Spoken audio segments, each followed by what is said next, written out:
Se abre la sesión pública de este acto de toma de posesión como académico de número de nuestra institución del académico electo Dr. Jesús Campos Manzano.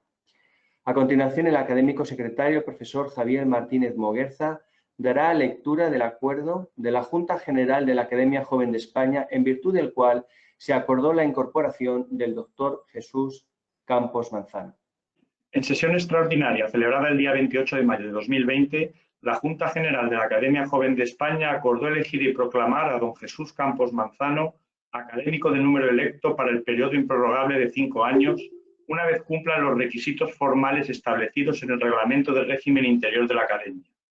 En virtud de dicho reglamento, en su toma de posesión formal, el académico de número electo impartirá una conferencia en la que presentará su visión de la Academia Joven de España y los proyectos a desarrollar en la misma durante su periodo de pertenencia activa. Jesús Campos es científico titular del Consejo Superior de Investigaciones Científicas y dirige su propio grupo de investigación en química organometálica y catálisis homogénea en el Instituto de Investigaciones Químicas de Sevilla, un centro mixto CSIC, Universidad de Sevilla. Se licenció en química por esta universidad, obteniendo posteriormente el título de doctor en el año 2012, tras realizar 2 másteres en las universidades de Manchester, en el Reino Unido, y en la Menéndez Pelayo, en las áreas de química orgánica y cristalografía, respectivamente. Además de una estancia de investigación en la Universidad de North Carolina, en Estados Unidos. Ha trabajado como investigador postdoctoral en las universidades de Yale, en Estados Unidos, y Oxford, en el Reino Unido, en el periodo 2013-2016.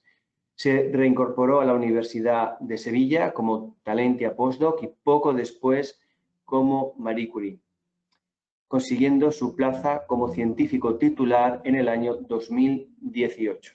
Desde el 2017 lidera su grupo de investigación en el que explora multitud de aspectos de la química inorgánica y organometálica, con particular énfasis en la química cooperativa y el desarrollo de nuevos procesos catalíticos en medio homogéneo, bajo el paraguas, entre otros, de un proyecto ERC Starting Grant del European Research Council. Su labor ha sido reconocida con varias distinciones, destacando, por ejemplo, el premio a jóvenes investigadores de la Real Sociedad Española de Química o el Time Journal Chemistry Award. Acto seguido, el académico electo Dr. Jesús Campos Manzano pasará a leer su discurso, que lleva por título La juventud como motor de la ciencia. Cuando quieras, Jesús. Muchas gracias, Javier. Estimado presidente, compañeros académicos, espero que futuros amigos académicos. En primer lugar, lo que tengo que hacer es daros las gracias a vosotros, a los 7 pioneros, a los 7 académicos fundadores, porque no me cabe ninguna duda que el esfuerzo titánico que habréis hecho en estos últimos 5 o 6 años para que hoy podamos estar aquí habrá sido tremendo. De modo que yo creo que cada uno de estos nombramientos en realidad es una pequeña fiesta donde tenemos que felicitaros porque por fin germinan las semillas que con tanto trabajo habéis sembrado en estos últimos años. Antes de entrar en mi visión sobre la academia y en los proyectos en los que me gustaría participar, por supuesto, quiero agradecer a los que me han acompañado para que hoy haya llegado hasta aquí, a mi familia, a mis mentores científicos, a todos los estudiantes y colaboradores con los que he tenido la oportunidad de trabajar y, por supuesto, a mi mujer, Irene, mis hijos, Alejandro y Maya, que son los que ven en primera persona lo que es este proceso lleno de luces, también algunas sombras, pero ciertamente apasionante, que es el proceso de la investigación. Y dicho eso, yo paso a comentar brevemente cuál es mi visión sobre la academia. Y la realidad es que yo me encuentro un poco como en casa. Cuando veo cuáles son los objetivos con los que la academia nace, pues en realidad esos son los objetivos que cualquier investigador yo creo que se plantea desde el primer momento. De modo que yo, como digo, me veo aquí perfectamente reflejado. Y el primero, o el gran objetivo, es poner un poco a la ciencia en el lugar que se merece en una sociedad moderna. Y esto lo comparte con muchas otras academias de trayectorias más largas. Pero tiene una segunda característica que es fundamental, esencial de esta academia, que es la juventud. Y yo decía en el título de esta ponencia que la juventud considero que es el motor de la ciencia, y lo considero así porque realmente sin el ejército de estudiantes, de doctorandos y de postdocs jóvenes que llevan a cabo sus investigaciones, sería imposible que la ciencia y la investigación en general avanzara como lo hace. No tendríamos ningún descubrimiento nuevo en nuestro país, en ningún otro realmente, si no fuera por todos esos jóvenes que cada día dan lo mejor de sí mismos. Y es sorprendente que, siendo estos jóvenes los que tienen tanta fuerza dentro del proceso investigador, pues su voz no siempre se ha visto visibilizada o representada, de modo que ese es, como es incluido aquí en este diagrama, uno de los grandes objetivos que creo que debemos tener.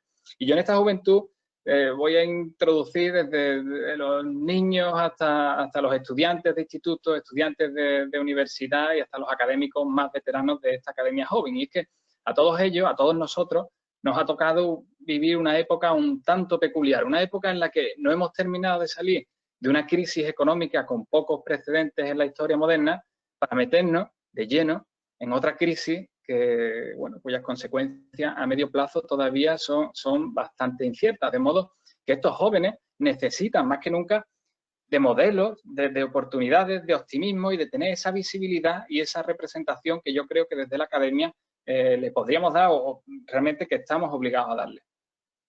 Cuando uno piensa en general en la población normal, uno piensa en un científico o en un investigador, la imagen que a uno se le viene a la cabeza es la de una persona madura, quizás en el ocaso de su carrera investigadora, además un hombre blanco, y como digo, es realmente la juventud la que hace la mayoría o la mayor parte de estas ciencias sin que muchas veces se le tenga en cuenta.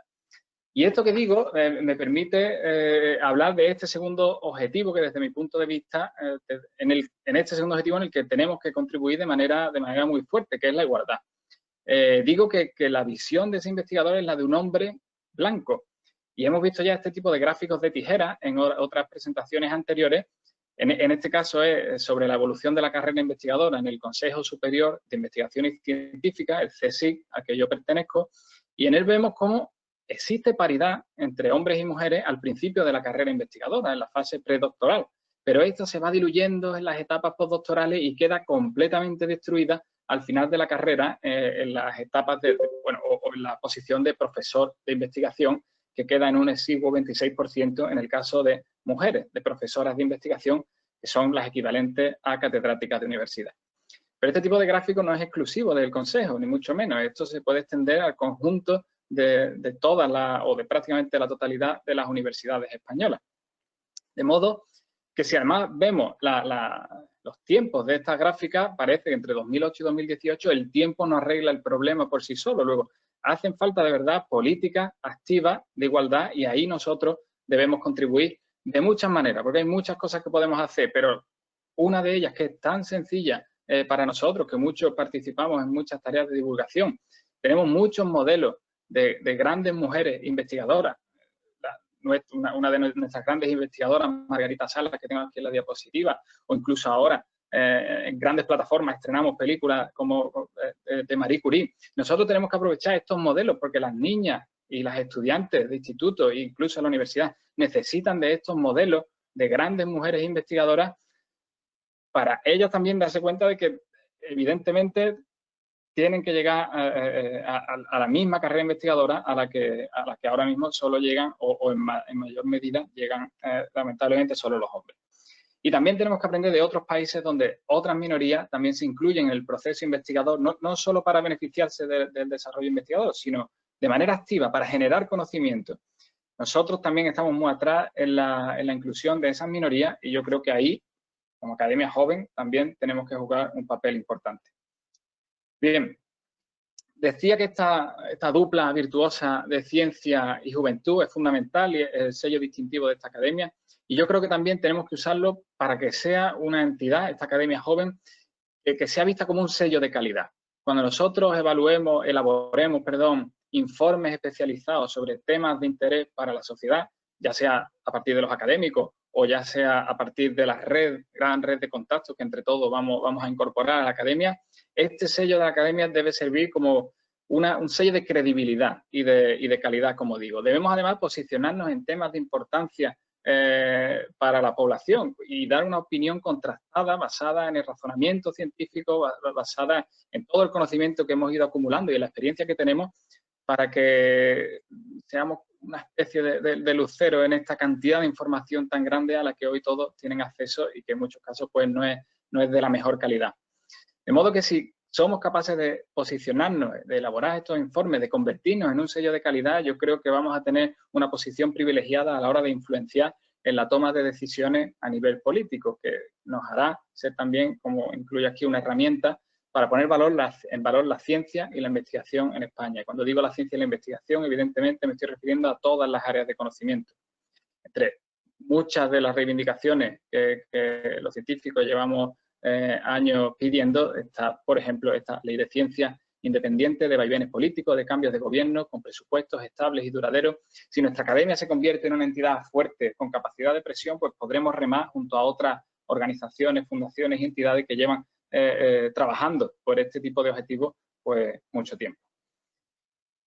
Otro de los pilares donde creo que debemos construir nuestra academia es la educación. Y la educación, lo digo realmente a través de la divulgación, como una forma efectiva de educación.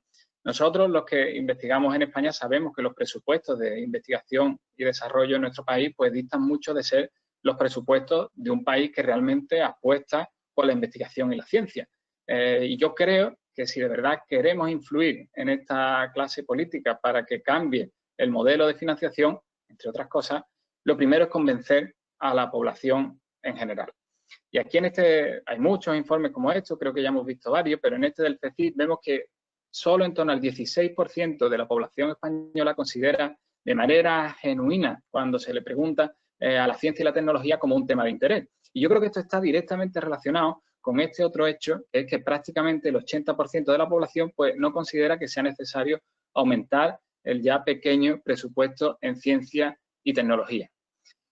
Y aquí nosotros debemos educar, como digo, a través, en mi opinión, de la divulgación a esta población para conseguir si cambiamos ese diagrama de barras azules, yo creo que podremos cambiar ese porcentaje. Y hay otro riesgo que yo incluiría también en este aspecto de educación, y es algo que a mí personalmente me preocupa en estos tiempos de pandemia, donde hemos visto claramente que es necesaria una inversión más grande en investigación y en desarrollo si queremos estar preparados para una crisis como la que estamos viviendo ahora mismo. No obstante, existe el riesgo de que esta crisis lo que haga sea mover estos presupuestos que ya tenemos directamente hacia áreas eminentemente biosanitarias o hacia la investigación aplicada de manera mucho más fuerte. Y esto sería un error, ya lo hemos visto en la historia muchas veces, porque la investigación básica es realmente el sustrato necesario para que haya luego aplicaciones. Sin investigación básica ni existen grandes descubrimientos, ni existen revoluciones científicas. Y necesitamos de esta investigación básica, necesitamos de estos grandes descubrimientos si queremos estar preparados para las crisis que seguro se avecinan. Yo creo que este dibujo representa perfectamente a lo que me refiero con estas crisis que se avecinan. Y digo también que en esta fase o en este objetivo de educación a través de la divulgación es muy importante también que consigamos mejorar la educación científica de la población, porque la incultura científica en general de la población conlleva riesgos que afortunadamente en nuestro país pues no dejan de ser testimoniales, pero en otros lugares estos riesgos pues empiezan a ser más importantes y me estoy refiriendo a teorías terraplanistas, antivacunas, negacionistas del cambio climático y muchos otros movimientos que chocan frontalmente con el conocimiento y con el método científico, con lo que ya sabemos después de décadas de mucho esfuerzo investigador. Es evidente que los científicos o la ciencia en general debe tener la mente abierta, la mente flexible para aceptar, romper con sus convicciones anteriores, porque lo que hoy son teorías o conocimientos que consideramos sólidos, pues en el futuro serán sobrepasados por otras teorías y otros modelos más avanzados, evidentemente. Pero esto se consigue únicamente a partir de la racionalidad, la investigación meticulosa y el pensamiento crítico. Esto es contrario completamente a cualquier ocurrencia como estas que van surgiendo y a las cuales la población es mucho más sensible si no tiene una cultura científica. Y creo que nosotros podemos aportar mucho para que esta cultura científica de base cambie o al menos para que estos gráficos no sigan aumentando. Bien, ¿qué más podemos hacer o en qué otro campo a mí me gustaría trabajar dentro de la academia? Este es otro pilar muy importante, que es la capacitación científica de nuestros investigadores más jóvenes. Es evidente que podemos hacer muchas cosas porque tenemos ya una trayectoria amplia a pesar de nuestra juventud, multitud de experiencias que podemos compartir con nuestros colegas más jóvenes a partir de seminarios, jornadas, workshops y demás estrategias en aspectos que a veces son complicados y en los que no siempre nos enseñan en una carrera investigadora normal. Estoy hablando de elaboración de proyectos, preparación de entrevistas, aspectos de liderazgo, gestión de recursos, etcétera, etcétera. Esto es evidente que lo vamos a hacer y que además creo que lo podemos hacer muy bien. Pero a mí me gustaría incluir un aspecto más y es otra cosa que me lleva preocupando mucho tiempo y es el hecho de forzar a los estudiantes más jóvenes a que hagan una suerte de ciencia cómoda, que en sí misma es un oxímoron, evidentemente, porque no existe ciencia cómoda. Si queremos hacer de verdad grandes descubrimientos, necesitamos arriesgar.